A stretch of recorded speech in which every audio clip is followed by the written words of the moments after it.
పద్ధతిలో అనపగింజల పప్పు ఫ్రెండ్స్. ముందుగా నీట్గా కడుక్కొని కందిపప్పు, ఎర్రగడ్డ, పచ్చిమిర్చి, టమాటో, వెల్లుల్లి అవన్నీ నీట్గా కడుక్కునేసి ఇందులోకి పసుపు వేసుకోవడమే ఫ్రెండ్స్.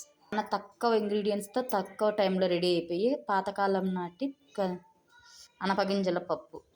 ఇప్పుడు అన్ని ధనియాల పొడి, మిరప్పొడి ఇవన్నీ వేసుకొని తయారు చేస్తున్నారు కదా ఫ్రెండ్స్.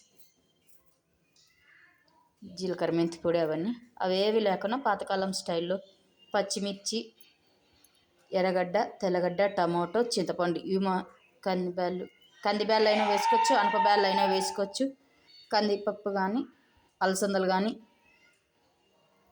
ఇవి ఏవైనా వేసుకొని చేసుకోవచ్చు ఫ్రెండ్స్. పచ్చి వాటిల్లో